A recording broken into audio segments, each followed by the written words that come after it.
Señoras y señores, muy buenas noches, bienvenidos. Esto es Caníbales, aquí por la pantalla de C5N. Una jornada, creo, muy especial para todos los argentinos a partir de lo que ha sido el triunfo, finalmente, de la selección argentina de fútbol. Muchísimos festejos a lo largo de las últimas horas.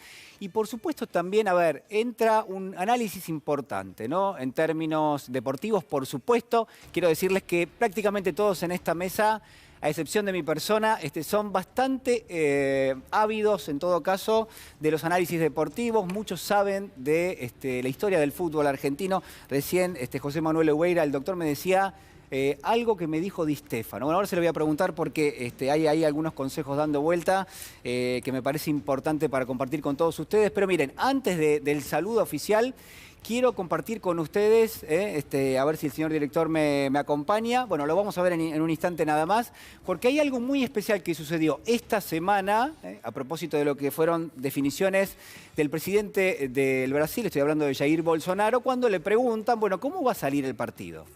Y él da un pronóstico que afortunadamente no se cumple. Pero bueno, ya empiezo con las presentaciones de las y los notables de esta mesa. Señorita Natalia Salvo, ¿cómo está? Buenas noches. ¿Qué estás? Buenas noches, Julián. José Manuel Hueira, ¿cómo anda? ¿Qué dice, Julián? Bueno, estamos todos muy divertidos, quiero decirlo. Doctor Aníbal Fernández, ¿cómo está? Bien. ¿Cómo va? Roberto Feletti. Clima divertido, clima de triunfo. Sí, porque es bueno tenerlo. ¿Se puede estar feliz por el triunfo de la selección argentina? Sí, ¿por qué no? Bueno, porque había a los que nos gusta el fútbol, o suponemos que... Y si no decimos como Borges, sí, la calificamos de fiesta canalla, no estaría bueno, ¿no? Digo, yo creo que el fútbol es... Claro. ¿Y si es una fiesta canalla, y si es una fiesta canalla, ¿qué? Pero yo creo que el fútbol es... da alegría, es un deporte que casi todos hemos practicado, digo... Y además se ha producido uno de los hechos más trascendentes de la historia del fútbol argentino. Ganarle a Brasil una final de la Copa América en el Maracaná. ¿Cuántas veces se va a repetir eso? Sí. Va a pasar muchos años para que eventualmente pueda repetir. Por de pronto alguien medio nos apagó la luz recién. O sea que ahí volvió. Y yo creo que, bueno, habrá quien no les gusta el fútbol. Bueno, porque durante la semana, no sé si ustedes siguieron, el periodismo deportivo se dividió a las aguas, ¿no? Eso es lo por un lado, estructural. Aquellos que se manifestaron en contra de la selección bajo todo punto de vista. Y la pregunta es, ¿qué pasaba ahí detrás? Para mí son los profetas del odio en este aspecto. Así nomás. Y sí, en el aspecto, mira, porque vos fíjate que cierto sector del periodismo, ya sea en la dimensión deportiva, en la dimensión política, siempre son contrarios al sentimiento popular. Nadie puede estar en contra de la felicidad popular, pero por sobre todas las cosas también sucede, bueno, yo homologo un poquito acá lo que es la política, el fútbol, hasta el amor, ¿no? Todos hacen una concepción ideal, pero los que transpiran las camisetas, los que hacen, o como dice Aníbal, los que lavan los platos son los que lo rompen, son los jugadores, o en este caso, y en la política pasa lo mismo, y lo digo en el amor, porque todo cuando baja a la realidad, cuando se hace material, cuando se hace concreto, es más complejo, pero bueno, también se disfruta, se vive y se experimenta, y eso es lo que pasa con el fútbol, creo. ¿Y qué le dijo al doctor Hueira hace mucho tiempo, calculo, Di Stéfano, el gran jugador? Sí, había ocurrido la muerte de un gran jugador de fútbol acá en Argentina, que yo tuve la oportunidad de facilitar los trámites para su entierro, que era Tucho Méndez. Y el gran Tucho Méndez había jugado con Di Stéfano y bueno, en fin, la cosa es muy larga. Pero Di Stéfano, en una conversación que tuvo conmigo, no mucho, porque Di Stéfano no hablaba mucho, me dijo, ¿sabe qué pasa? Dice, en el fútbol, los que lo hemos jugado, sabemos que la suerte o la desgracia a veces tiene el ancho del palo. Y hay mucho estúpido, ¿no? Yo lo vi a este muchacho Pazman de rodillas, diciendo por favor, rogándole a Scaloni que no lo pusiera Di María. Doctor, estamos ganando amigos ahora, ¿no? Sí, estamos sumando amistades. Pero más allá de eso, digo, qué chico estúpido, por favor, ¿qué dirá ahora después de que qué nervioso se puso Di María para hacer el gol contra Brasil, ¿no? Digo, qué sé yo, aparte es un jugador tan destacado.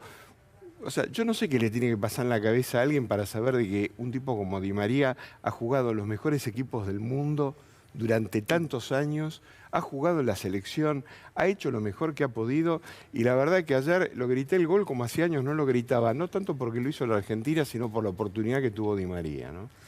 Pero además hay cosas que tienen que ver con otro comportamiento. Hay una rosca que está dando vuelta alrededor de todo esto porque supuestamente Scaloni con Walter Samuel, con Aimar y con Ayala, no es suficiente, no es lo suficientemente importante como para la investidura de técnico de la selección. Yo creo que los pibes estos están armando un programa de pibes Y que cuando llegó el momento de jugar en esto, Totalmente. Renato Cesarini decía que los pibes ganaban partidos y los grandes ganaban campeonatos. Nunca me olvido que cuando fue a jugar Boca alguna vez a Japón, Bianchi lo puso de 8 a Basualdo, que tenía un par de años más que el resto de los pibes. ¿Y por qué? Porque esos tipos no se asustan de nada, son témpanos. Y en este caso de María, aparte de todo el enorme jugador que es, que a mí me encanta, y lo siento por Pazman, yo rogaba que lo pusieran de titular, un tipo que juega por derecha, que siendo zurdo juega por derecha, que puede entrar en diagonal las veces que se le antoje, que puede perder, puede perder 10 de 10, pero la primera que entró te embocó. Y además me decías, afuera del aire, que claro, es muy porque él interesante tiene un verlo ritmo, correr. Sí, hay que ver cómo muerde la combinó, pelota con el mismo ritmo, y antes de que se cumpla el ritmo, él le pega la pelota, por eso el arquero apenas levanta las manos, no tiene tiempo a hacer nada. Es de esas definiciones cuando dice, mirá qué fácil que lo hizo. Sí, claro, debe yo ser también facilísimo. lo puedo hacer. A ver, claro, ¿cómo en lo voy a favor hacer? de lo que dice Aníbal, hay que ver cómo combinó Scaloni. Porque combinó pibes y la vieja guardia, Totalmente. Otamendi, Messi, Di María le respondió, junto con los chicos. Y eso es increíble escucharlo a Ruggeri, yo no voy a agregar ningún... Decir, le falta proyecto a la selección y después la selección gana en el Maracaná una final contra Brasil. Ahí estamos leyendo muy mal la realidad, ¿eh? Bueno, había una campaña en Twitter. Muy mal la realidad. Durante el día, muy interesante, porque ya se festejaba y se felicitaba a Brasil como ganador de la Copa América para darle mala suerte. No. Vamos a compartir, a ver, quizás otro de los elementos de la mala fortuna que se dispuso para la derrota de Brasil, como fue que su presidente Jair Bolsonaro, cuando asumió la presidencia pro tempore del Mercosur la última semana, bueno, le da un vaticinio al presidente Alberto Fernández. Lo compartimos. Quiero decirle especialmente al presidente de Argentina que la única rivalidad entre nosotros va a pasar el próximo sábado en el Maracaná. Y yo voy a adelantar el resultado, 5-0. El resultado, levanto la mano y digo 5-0. Pero, pasado esto, Preciado Fernández, sepa que siempre va a querer lo mejor para Argentina y también con Uruguay y Paraguay.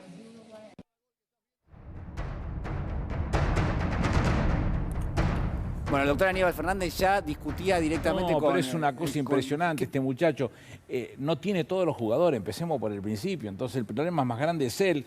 El otro día me hacía una nota Juan Di Natale en Radio 10 y me preguntaba por esto mismo. Le dice, mira, mi abuela tenía un viejo dicho que decía, maldición de burro nunca alcanza. Bueno, ahí tenés, y vamos a perder 5-0. No, te ganamos 1-0 en el Maracaná, con un equipazo que jugó a todo lo que tenía y no dejó nada por blindarse en la cancha. Pero y es con raro... un tipo como Di María que se puso nerviosísimo para definir. Pero uno podría decir, en un contexto de protocolo, vinculado al Mercosur, donde hay fórmulas, uno entiende, de la diplomacia, bueno, en este caso... Pero ese es el trato banano que tenía Macri, de degradar la institucionalidad. 5-0 no es... Es el trato del Rioba, que nada es importante, es eso. Pero eso es Macri. Banal. Es banal. Es degradar, porque él podría haber hecho una chanza diciendo, bueno, vienen al Maracaná. Sí, Macri ha hecho chistes incluso en ámbitos internacionales. Es Macri, es degradar. Y aparte no es la única, no es lo único que nos... nos diferencia con Brasil, ¿no? Porque él habló de un campo de rivalidad que era el campo futbolístico. La verdad que diametralmente opuesto a la gestión de Alberto Fernández respecto de lo que es Jair Bolsonaro. Pero empezando por el respeto. ¿Qué representa Bolsonaro? Para mí representa el Departamento de Estado en Brasil, ¿no? Y lo vimos en qué es lo que está sucediendo con todos los gobiernos latinoamericanos. Lo estamos viendo con Bolivia. ¿Dónde está la presencia o este tipo de liderazgos de las derechas? Pasó con Trump, o sea, esta derecha desembosada en sus modos, en sus métodos, que no respeta la institucionalidad, que es xenófoba, que es misógino. Es negacionista, ¿no? Se ha pronunciado respecto también, es absolutamente negacionista, ha hablado del hijo de Alberto Fernández, o sea, es el rechazo y el repudio del otro total. El doctor Oveira me mira de reojo, como pidiendo pista. Sí, a mí me gustaba cuando yo era pibe, tenía un tío que vivía en Río de Janeiro, y entonces... iba a jugar a la playa y los brasileños, los cariocas me gritaban, allá chino, filho da puta, ven para aquí. Entonces era maravilloso porque yo llegaba a ese lugar y yo decía, ¿qué tendrá que ver Bolsonaro con un carioca? Nada. O sea, ¿qué tiene que ver Bolsonaro con el espíritu del pueblo brasileño? nada. Entonces yo me pregunto, ¿se sentirán representados por este mamarracho? No, a esta altura ya hay una gráfica muy contundente, creo que son las primeras encuestas donde es mayor la cantidad de la población que estaría de acuerdo con un impeachment con este tipo, que degrada y que hace una catástrofe contra un pueblo que no se merece ser tan castigado de esa manera por esto. Todo lo que tiene él va en contra de lo que pueda significar mejora de un pueblo oprimido, lastimado, sin trabajo, sin derechos, como lo ha hecho Lula, que ha logrado que 40 millones de personas salgan de esa situación. Son 210 millones de personas con dolores de cabeza inmensos y un señor que no entiende nada y que ha dejado que todo se libere a la buena de Dios y que los resultados son horribles. Con lo cual, deseo para Brasil lo mejor. Seguramente no es en cabeza de este tipo. Yo creo que va a una ruptura. Yo creo que uno de los fracasos de Bolsonaro es romper 80 años de política industrial en Brasil. Poner un ministro que tiene la escuela de Chicago, donde en Chile vimos lo que pasó, vamos a abrir el Mercosur, porque todo esto también tiene que ver. Es decir, cualquiera que viaja a Brasil y ha conocido Brasil ve que los cubiertos, que eso da para enorgullecerse, la ropa de cama, toda es industria brasileña. Dicen Made in Brasil. Eso hay que reconocérselo. Todos los textiles tienen unos enormes subsidios en Minas Gerais y todo eso. 80 años de política industrial. Y él va a romperla, va a abrir el Mercosur, va a tratar de hacer el acuerdo con la Unión Europea, va a una ruptura muy grande de 80 años de política industrial. Y eso va a chocar. Va a chocar. Y además lo hace, como dice Aníbal, la descripción de Aníbal no la puedo superar. Es alguien que no puede hacer la O con una taza, digo, porque... Bueno, además de eso... Sí, vamos a volver sobre ese tema porque es muy importante. Además, Perdón, obviamente... un segundo, ¿puede ser? Sí, señor. Le mando un saludo al Chicho Serna, que nos está viendo en este preciso momento. Ahí me lo mostraron recién. Le mandamos un beso grande al Chicho Serna. Así que le mandamos un saludo grande al Chicho, que es seguidor de Caníbales. Es seguidor de Caníbales, muy bien, follower. Bueno, muy bien. Vamos a cambiar de tema, lo presentamos de esta forma.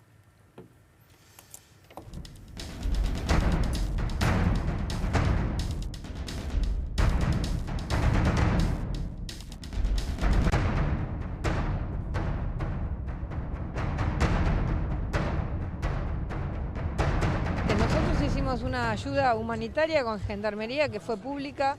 Liberamos a los periodistas que estaban en un hotel y trabajamos por la ayuda humanitaria y salvamos nuestra embajada, nada más. Pero no tengo nada más que decir. Sobre la carta que no mandaron, idea. pero que no mandaron sé, no armas. No tengo la menor idea.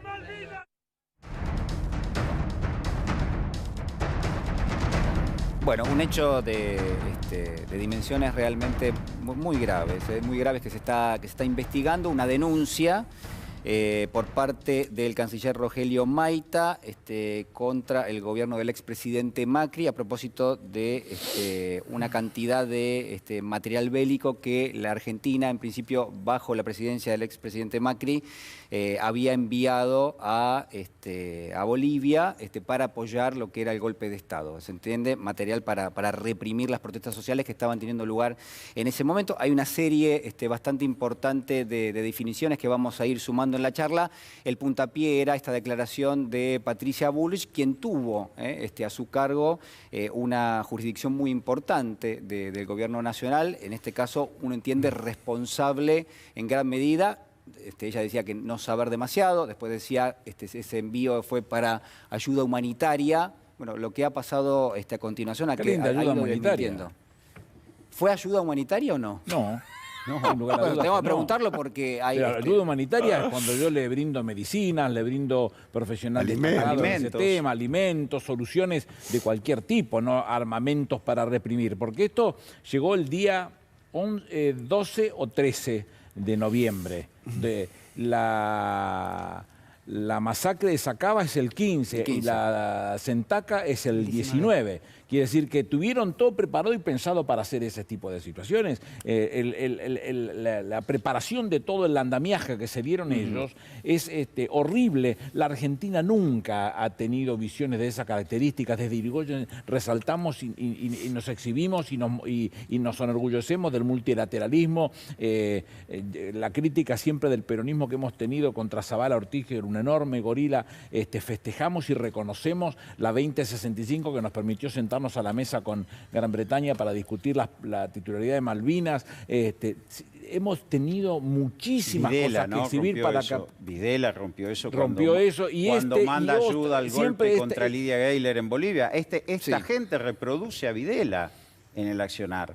Y además, lo sorprendente es la confesión de Aguad, que dice, bueno, eran postas de goma, o sea, asume que, o sea, como si yo digo, bueno, en lugar de 38 mandamos calibre 22. Pero no hay una Además, serie de era un cable que no estaba contradicciones. oficializado. Una cosa terrible. No hay muchas contradicciones en lo que... Bueno, el mismo ministro de Trabajo actual de Morales lo está contradiciendo. Claro. Actualmente. Ese que le pone la postilla Claro. cuando llega la Además carta es una a la práctica embajada, muy frecuente negar los documentos, decir que están adulterados, y era un cable que no era oficial. O sea, y hay que ver cuál es la motivación también atrás.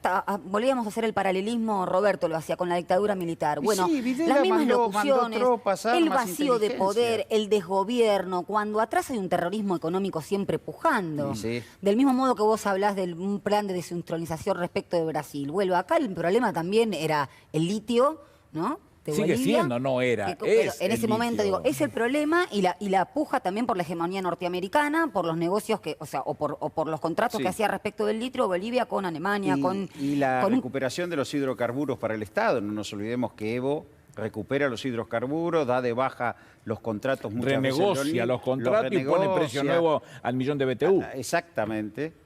Y empieza a discutir con Brasil y con Argentina el abastecimiento de gas en forma Néstor autónoma, Kirchner, digo, es un avance fuerte. Néstor Kirchner debe sentarse en algún momento con Lula porque los nuevos precios castigaban a los dos países, Fue una a Argentina tensión, y a Brasil, para conformar una posición única entre los distintos países y permitirle a Bolivia que le sacaran la pata de encima como la tuvieron durante tantos años con este presidente, porque no le rompía las pelotas porque era indio solamente, le rompía las pelotas porque era indio y gobernaba bien, que este es el problema más 14 severo. años gobernando bien y elegido por el voto popular y vuelve por una masividad de voto popular la fuerza política de Evo. Ahora, mientras el golpe tenía lugar, yo recuerdo 2 o 3 posiciones muy marcadas, incluso en la sociedad de Argentina. Uno era quienes se manifestaban en contra de eso que estaba sucediendo, ¿no? Muchísimas referentes de la sociedad en contra. Otros decían, bueno, la situación de Evo es irregular. Elegían no manifestarse Almagro. o no pronunciarse por lo que estaba pasando en Bolivia y decir, bueno,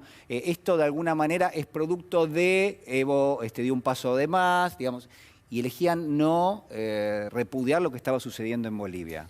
Sí, lo con que este decía Darío, Almagro para mí- Almagro tenían contratos, El la que Almagro fuera que recibe gobernadora Vidal de la también, ¿no? provincia y ahora candidata en la ciudad, Vidal, tuvo contrato con Almagro, tuvo contrato Fulvio Pompeo, tuvieron contrato varios de ellos que trabajaban para esa derecha que les importaba un comino. Estamos hablando de la OEA, ¿no? De la La OEA, OEA Su es uno de rol. los que es la cómplices que también terminó en términos internacionales de la situación de Bolivia. Digámosle a Luis Almagro que proclamen a Pedro Gallardo presidente de Perú, ¿no? Sí, claro. Bueno, Porque digo, mirá es lo parte que... de la agenda. Ah, bueno, Sí. porque... Castillo.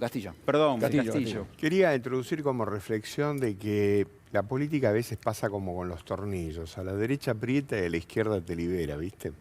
A la izquierda te libera y a la Entonces, derecha aprieta. Entonces, yo no conozco ningún caso donde la derecha en los países de Latinoamérica haya generado movimientos libertarios o de mejora de las condiciones de vida de la gente. En el caso de Bolivia es un ejemplo muy interesante, porque ahora vamos a tener un problema jurídico de verdadero calado, que es que el comienzo de la actividad delictiva vinculado al delito de sedición también ocurre en la República Argentina, cuyos efectos se terminan plasmando en Bolivia.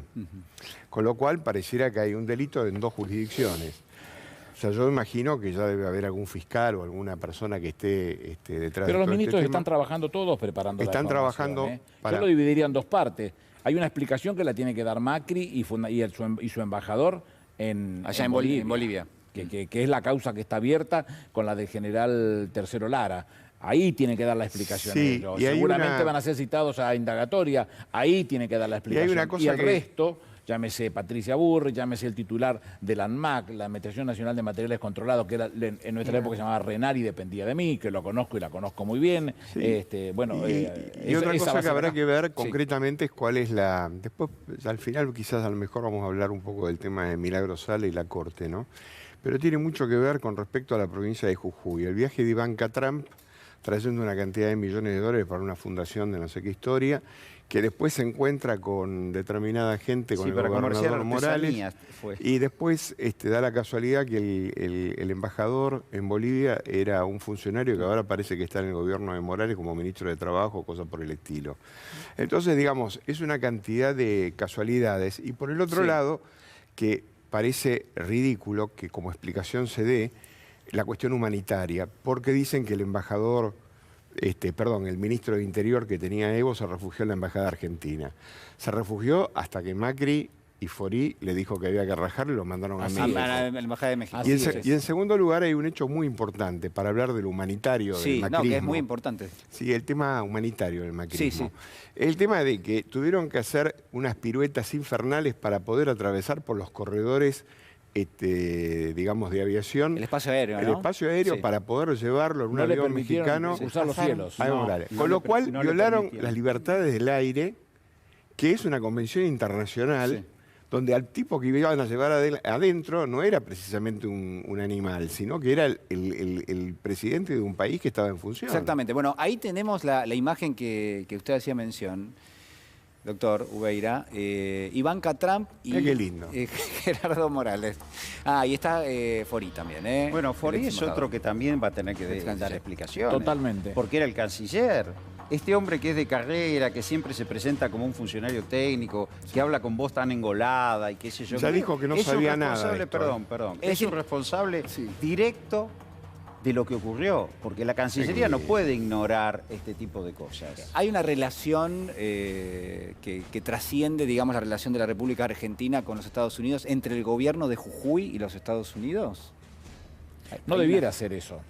No debiera haber relación directa entre los Estados Unidos como un Estado soberano con la Argentina, que es otro Estado soberano. Solamente a través del presidente y su canciller únicamente debiera suceder eso. Eventualmente un contacto por un hecho público, por una cosa de esa característica, nadie lo puede impedir, pero no negociaciones ni cosas por el estilo. Ahora, ¿pudo la Argentina enviar armas sin que haya un detalle de los distintos estamentos del Estado, reparticiones del Estado que tuvieron que intervenir? Porque ¿cuáles son?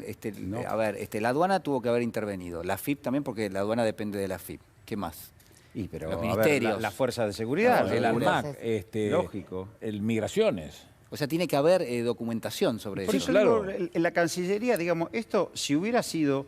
Esto es un trato de gobierno a gobierno del más alto nivel, porque estamos hablando del envío de armas. No estamos hablando... Y municiones. Pero en cualquier caso la decisión política es del presidente, eso está claro. Pero el presidente dice que no estaba al tanto de esta situación. Sí, del mismo modo que lo dice Patricia Bullrich. Estaba al tanto de esto, no estaba al tanto de la AFI, no estaba al tanto de todo. Yo entiendo que el tipo le gustaba más Netflix que gobernar, pero digo, la verdad es que tomarnos a todos por pelotudos de esta manera es insostenible. O sea, yo entiendo todo esto que puede decir Macri como elemento de defensa, pero la realidad es de que ahora va a tener seguramente... La Corte Internacional Penal seguramente se va, porque hubo una cantidad de muertos en Bolivia importantísima. Sí, en esas dos masacres, la de Sacada y la de Sentaca, hubo una cantidad importante de muertos. Tu decisión humanitaria fue nada más que mandar gendarmes y armamento, decime realmente cuál es la parte humanitaria del asunto. Sí, pero además negar así lo que Argentina, como bien señalaba Aníbal, tiene una tradición de protección, no se cuidaron en las mínimas formas. Hubo una actitud de viabilizar la represión contra el gobierno legítimamente elegido en Bolivia. Es gravísima la situación. Pero a ver, yo no quiero hacer un ejercicio de empatía ni ponerme en el lugar del expresidente Macri, pero el expresidente Macri se estaba yendo del gobierno. Sí, pero reconoce a la senadora golpista como presidenta de Bolivia. Y dice que le va a decir al presidente Fernández que haga lo mismo, que siga sosteniendo la vergüenza esa de esta mujer que era ¿Y cuáles son los elementos que hacen que el gobierno argentino proceda de esta manera? Probablemente sus compromisos internacionales contraídos. Yo creo que 44.000 millones de dólares de desembolso del fondo, cuando a Argentina solo le hubieran correspondido 25.000. Hay que devolver el favor. El que viene a buscar plata viene a buscar órdenes. Sí, yo creo que es un alineamiento directo con las presiones. Ahí dijo algo Aníbal, que a mí me parece que viene a buscar plata, viene a buscar órdenes. Soberanía política, de cortarte soberanía económica, de decisional en todo aspecto. Obviamente que ahí hay que devolver favores. Pero el tipo bancaba más el 4 de julio que el 9, querido rey, perdónenos. Pero sí, pero al margen de eso, hablaba cuando te la ponen, cuando pero te ponen plata... la gestión de Almagro es la que termina una visión más grosera todavía. Brutal. Que nada tiene que ver el Uruguay, quiero aclararlo, porque tiene muchos años también de un montón de cosas por reconocer y respeto por los otros que no ha tenido Almagro, que han ido por Bolivia brutalmente para lastimarlos y quedarse con un gobierno. El comportamiento de Luis Almagro es un comportamiento que actúa... Parafraseando al Che, creo que fue el que dijo, la OEA es el Ministerio de Colonias de América Latina. Digo, ¿vuelve a ser la OEA el Ministerio de Colonias? Y sí. Sí, Digo, claro. vuelvo con lo de Perú. Sí. El silencio sobre Colombia, el permanente hostigamiento a Venezuela, la amenaza sobre Evo Morales de que podía haber tribunales internacionales que lo juzgaran. Por supuesto. Digo, todo eso son declaraciones de la OEA. Perdón, la presión sobre El Salvador de parte de la vicepresidenta de los Estados Unidos en este momento, que le dice qué procurador tiene que poner y resulta que cuando los procuradores son norteamericanos, lo nombra directamente el propio presidente. Claro, exactamente. Bueno, eso lo comentábamos, ¿no? O sea, digo, ya digamos, estamos todos grandes, ya los vimos. Almagro pronunció eso, La justicia independiente, las democracias son con una justicia manejada extraterritorialmente. Por supuesto. Bueno, a ver, vamos a compartir esta frase del expresidente Macri que nos sirve como disparador. Lo vemos.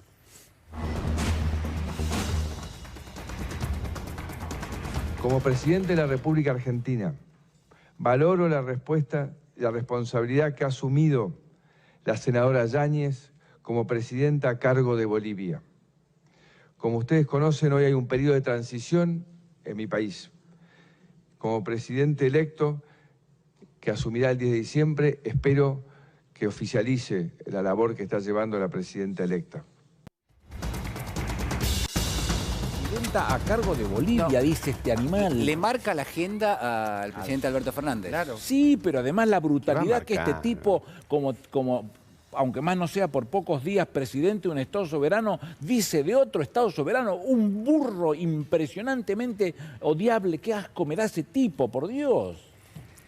Yo creo que, yo creo que él expresa una corriente de pensamiento que se instaló en la región, que creo que está refluyendo, yo creo que en este momento está refluyendo, porque evidentemente 3 sublevaciones en Perú, en Chile, en Colombia, lugares que ellos tenían muy firmes, lo obliga a otra discusión. Ahora, esta persona, Macri, es lo que hizo Videla, cuando colaboró para derrocar a Lidia Gayler, que fuera una presidenta popular, falleció hace un tiempo Evo Morales, le rindió homenaje. Digo, este tipo de cosas, y sumergió a Bolivia, esa acción de Videla, en un caos. Sí.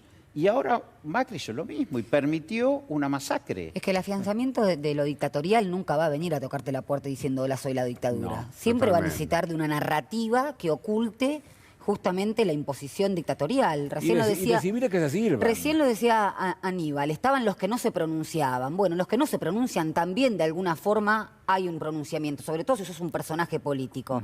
Estás no sometiendo, arrogándote la voluntad popular del pueblo de Bolivia, tiene una posición, una responsabilidad institucional, pero yo creo que Macri, insisto, es desechable en ese aspecto de los poderes reales. Bueno, Fue por elegido, ejemplo, y representa la irresponsabilidad, ya no estaba en el gobierno prácticamente, lo dijo después de las PASO, ¿no? Él se había enojado muchísimo y que por eso se habían agravado las condiciones económicas. O sea, irresponsabilidad absoluta, un presente constante y tampoco hablan de futuro. Yo insisto sobre lo mismo, la única manera que de un pasado próximo hoy en día puedan seguir pronunciándose de esa manera. Bueno, quienes habían repudiado el golpe en su momento fueron Rusia, el caso de Venezuela, México, Cuba. Yo hice un listadito. La Unión Europea pedía elecciones, no decía nada sobre lo que estaba pasando en Bolivia, pero bueno, pedía elecciones y Estados Unidos y Brasil muy alineados, ¿no? Es decir, bueno, muy acá alineados. El gobierno es el que ha asumido. Eso viabilizó políticamente el golpe porque Brasil y Argentina, a diferencia de lo que pasó en la UNASUR, cuando estaba Néstor, Lula, que impidieron el golpe en Bolivia, impidieron el golpe en Ecuador, Brasil y Argentina alinearon y permitieron, crearon el clima. Si Brasil y Argentina se hubieran opuesto, no podía viabilizarse nunca un golpe en Bolivia. Como no pudo hacerse en otro momento, o sea que no pudo hacerse en la Ecuador. fractura entre Brasil y Argentina en términos políticos... El alineamiento con Estados Unidos facilitó esto. Facilitó el golpe, claro. Pero además una visión muy clara y concreta del presidente desde el primer momento, sin dobleces, clarísimo hacia dónde iba y qué es lo que pensaba respecto de toda esta situación. Entonces no era mucho para pensar, no cuenten con porque el presidente de Argentina tiene una posición muy clara, al revés de toda la basura que habían hecho. Y yo me acuerdo de una frase de Gramsci que decía que Europa ama todas las revoluciones que ocurren a 15.000 kilómetros de sus costas, ¿no?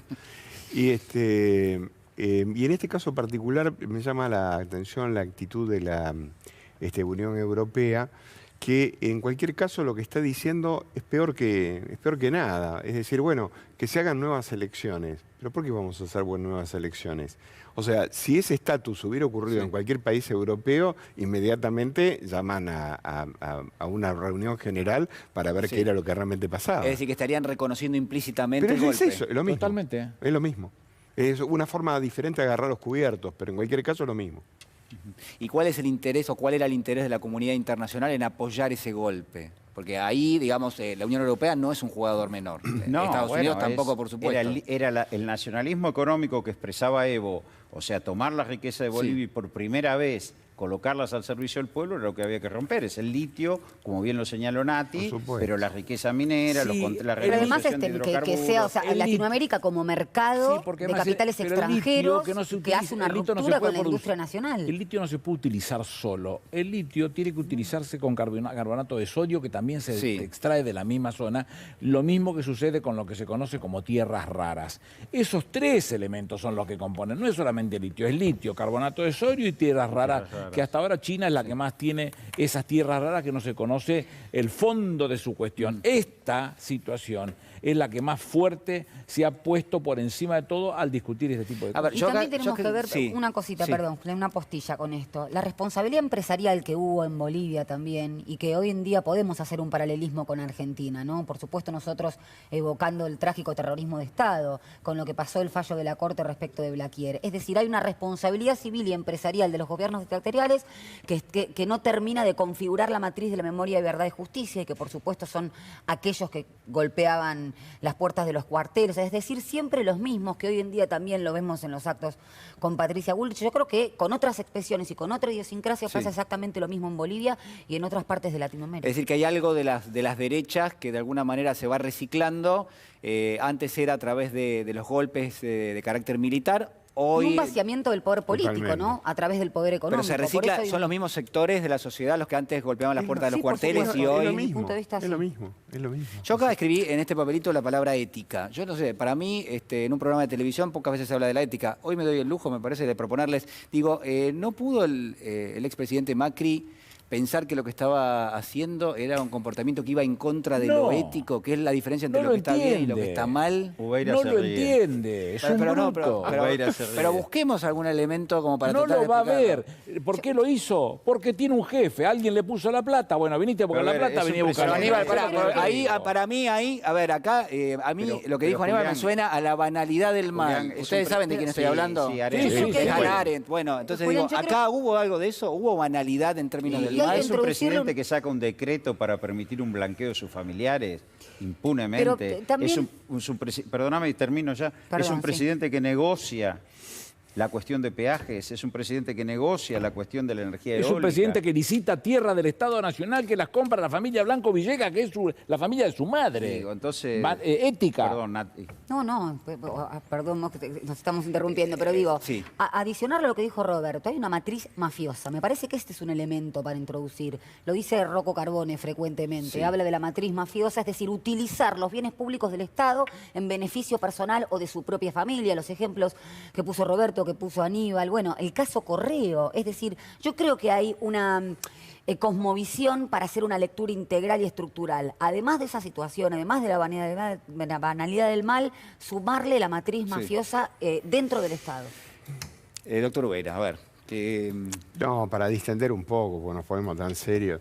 A mí me gusta leer antropología, ¿sabés, Julián? Leo muchas cosas. No vas a distender de ese modo. Sí, pero voy a distender de ese modo. No sé si queremos ser distendidos en este momento. Sí. No. Un poco sí. No bueno, sé. pero a ver, vamos con antropología. Sí, en antropología. Y hay una variante dentro de la antropología que estudia el comportamiento de los animales para acercarnos a nosotros, sobre todo de los primates, ¿no? Que llaman el etos animal. El etos, claro. El etos animal. Entonces, por ejemplo, si un mandril acumulara una enorme cantidad de bananas, viendo que el resto de los mandriles se mueren de hambre, inmediatamente provocaría una revolución entre los zoólogos para ver qué carajo le pasa a ese mandril, ¿no? Claro. Porque no es la conducta del mandril. Y acá la gente hace cosas determinadas y sale en la revista Forbes, porque los que se comportan como el mandril son los que salen en la revista Forbes. Más que mandril, gorilas. Gorilas, bueno, yo quise decir el mandril porque estaba... Sí, está... que no quería utilizar el término. Y claro, cuando uno ve los comportamientos, por ejemplo, de lo que pasó en estos últimos 4 años, con aumento de 6.000%, una acumulación, una matriz, negaron todo lo que era distribución, nos endeudaron en 100.000 millones de dólares. Un pequeño detalle, por ejemplo, que a lo mejor a ustedes les puede interesar como economistas. Cristina luchaba con Kicillof a las trompadas porque eran 1.400, 1.800 lo que había que pagarle a los acreedores en el 2015 y él pagó 18.000 millones de dólares y absolutamente nadie investiga nada. Claro. ¿Y dónde fue a parar la diferencia entre los 1.800 y los 18.000 millones? Por decir algo que se me viene ahora a la... Bueno, entonces, claro, no hubo oferta, es la única vez que se resuelve un problema de pago de deuda sin oferta pública. Entonces quiero decir no hacen oferta pública. Claro, quiero decir que la ética, en cualquier caso, es el comportamiento predecible que nos pone por delante como como personas humanas. O sea, es lo que se espera de vos. Para definirlo... Y usted lo que dice es que acá, en este caso, no aplica directamente. O sea, pero ellos la palabra ética la han colgado en el perchero. O sea, ellos vinieron a hacer esto que vinieron a hacer, que fue robarnos a todos, empobrecernos a todos y tener el comportamiento del mandril acumulador de bananas. Esto es... los lobos, cuando desfilan, cuando van de un territorio al otro, los que van adelante son los viejos. Porque el ritmo de la manada la marcan los viejos, porque si se quedaran atrás, se morirían. Y acá los viejos fueron los primeros que pagaron las consecuencias del gobierno de Macri. Pero entonces, a ver, porque en función de lo que usted dice, lo que uno podría pensar es que los distintos funcionarios del gobierno del expresidente Macri, que hoy se desentienden de lo que pasó y del envío de este material bélico a Bolivia, lo que estarían haciendo es saltando afuera y tratando de protegerse de algo que no tienen responsabilidad. Es una circunstancia. A mí lo que diga Forí me tiene sin cuidado. Yo lo que quiero ver es lo que va a decir Forí cuando le llaman indagatoria. Claro. Esto quiero ver, lo que va a decir Forí, lo que van a decir toda esta manga, esta piara de inútiles que tenían en el gabinete. Totalmente. Y que formaron parte de este oprobio de entregar municiones y armas para lastimar al pueblo boliviano. Esto lo tiene que explicar acá. Yo creo que el otro, el cascote mayor, va a tener que dar explicaciones en la causa, pero en Bolivia, igual que su ¿Es contrabando, Aníbal, eso? Sí, que es contrabando, claro que es contrabando. Eso lo tiene que investigar el penal económico. Es contrabando, sin lugar a dudas. Y debió haber pasado por el Congreso la asistencia militar a Yo otro discrepo, país. ¿no? Para mí es una donación. ¿Dónde está? ¿Y dónde está la donación? No, fueron, se las llevaron, se las donaron, porque para la vuelta acá a la Argentina no volvieron. Entonces fue la asistencia militar a otro país requiere pasar por Está siendo irónico el doctor, pero lo que quiero marcarle, yo tengo alguna información del tema, porque es cierto, en principio no hay documentación. Y la presunción es que se utilizó todo para proteger la embajada argentina. Voy a hacer un apartado chiquitito que no me lo quiero quitar. No, es un lazo que no me quiero quitar de la pata. Bien. Yo he sido jefe 5 años de la Gendarmería. No es la Gendarmería, ¿eh? Ahí había un jefe, Otero, muy alcahuete de Patricia Bullrich, muy alcahuete, que es el responsable de esta situación. Y el que tiene que dar las explicaciones es él en la indagatoria. Ahí va a tener que contar qué fue lo que pasó. No es la Gendarmería, es ese tipo el que tiene que dar la explicación. El 11 de noviembre, Dirección de Logística de Gendarmería, con la firma del comandante mayor Rubén Carlos Jaworski, le hizo el pedido de la autorización a la ANMAC, ¿no? La ANMAC... la Administración Nacional de Materiales Controlados, lo que antes era el RENAR. El RENAR, exactamente. Para la salida temporal de armamento, municiones y los elementos que se adjuntan como archivo embebido. Esto es parte de una nota. El material y equipamiento descrito será utilizado, decía la documentación, por parte del personal, etcétera, etcétera, dentro del marco y la protección del señor embajador argentino, su residencia, las instalaciones diplomáticas, así como el personal que se encuentre dentro de la misma. Esto es una una descripción que de alguna manera se remitía a través de una nota. Están copiados, y bueno, por eso quería mencionarlo, en la nota, Gerardo José Otero, director nacional de Gendarmería y autorizante de la misión bajo la órbita de Bullrich. Defender la embajada puede ser cierto. Desde adentro, puertas adentro, que es territorio argentino, puede ser cierto. 70.000 cartuchos.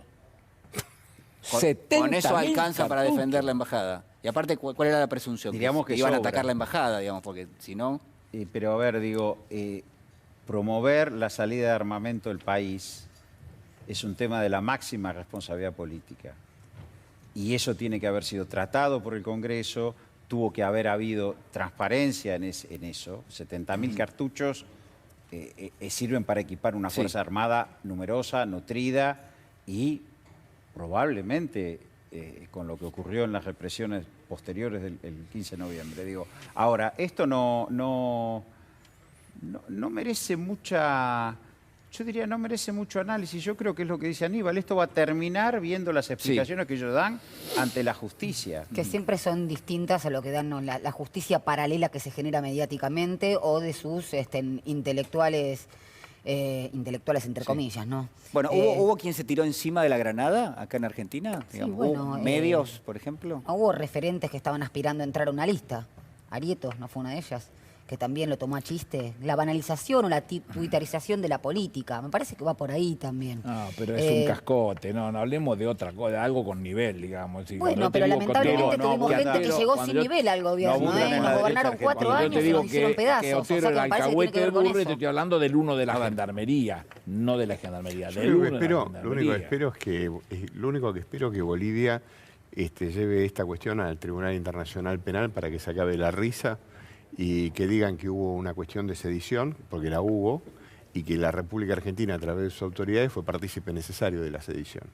O sea que los muertos que de alguna manera se produjeron en este golpe de Estado tienen una cuota aparte los funcionarios de la República Argentina. Es esa la calificación, Gallego, Partícipe necesario, esa es la Tenemos un minutito más para tratar este tema y después nos mudamos. A ver, ¿alguien quiere decir algo más? No, bueno, es gravísimo, es gravísimo porque rompe, como decía Aníbal, una tradición de la Cancillería Argentina, de las relaciones exteriores argentinas y, como decía antes, el esfuerzo que hicieron Néstor, Lula y Chávez después del no al ALCA de fundar la UNASUR para darle estabilidad económica y política al continente, defendiendo la democracia en todos los momentos, rota por este impresentable y aparte rota de un modo brutal, no solo reconociendo el gobierno de otra impresentable usurpadora, sino que además enviando armas, enviando municiones.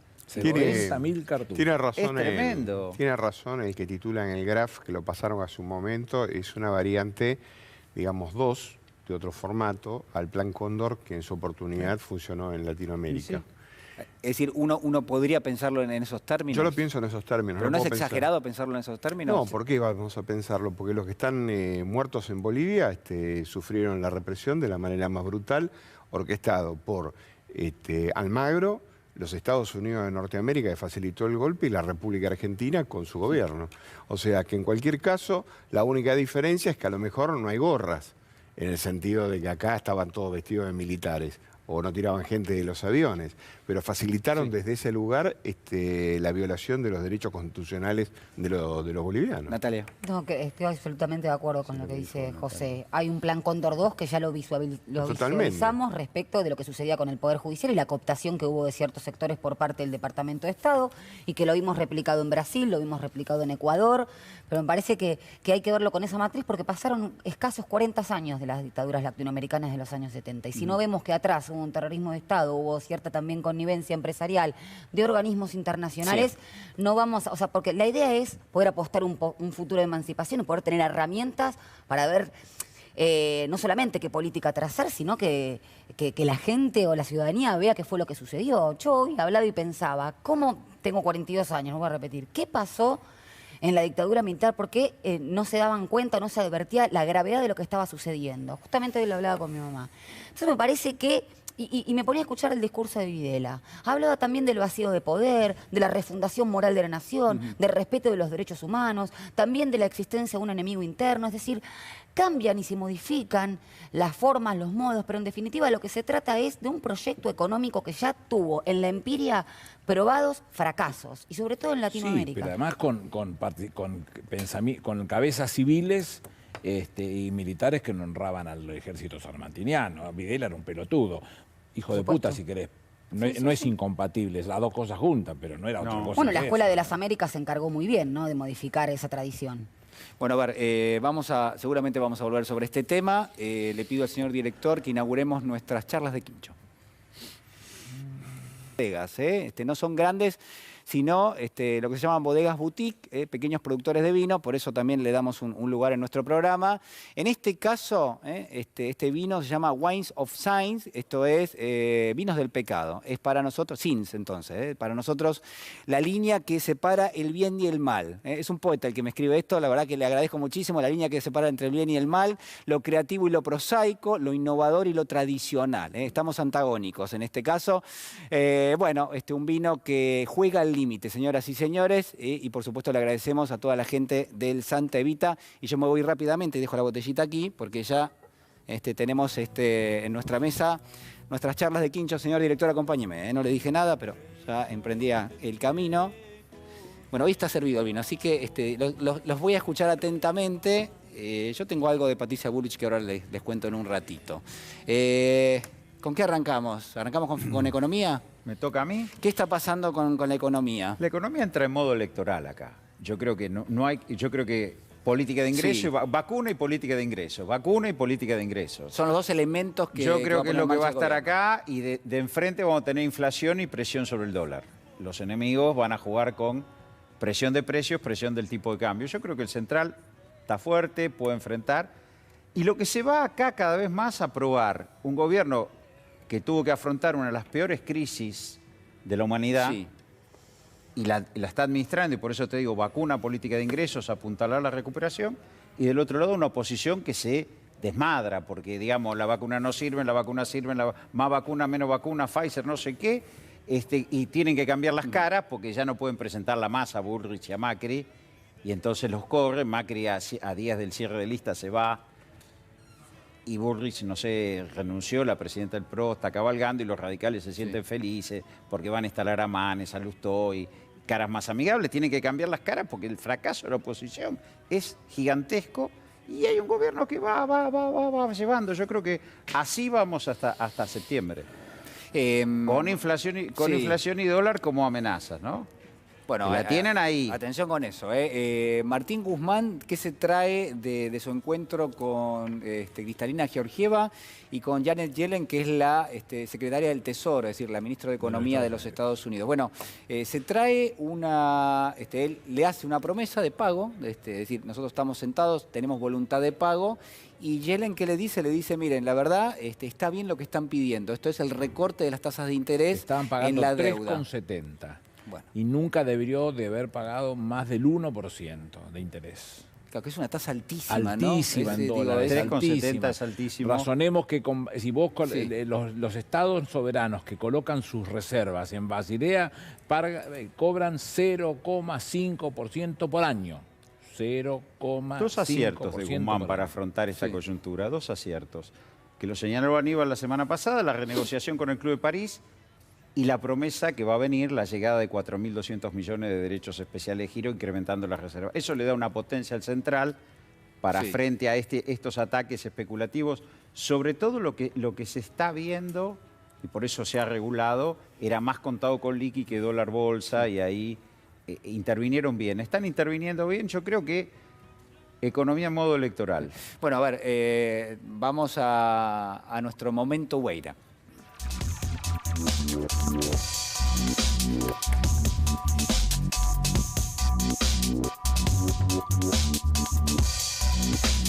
Bueno, doctor, es un momento, ¿eh? Siempre es un momento, pero especialmente. Muchas gracias. No, digamos, hoy voy a renunciar a cualquier originalidad. Alejandra Dandán creo que tituló, y si no está en la nota, yo la verdad que no lo recuerdo en este momento, Milagro en la Corte, ¿no? ¿Por qué milagro en la Corte? Bueno, porque acaba de salir un fallo en el cual Rosenkrantz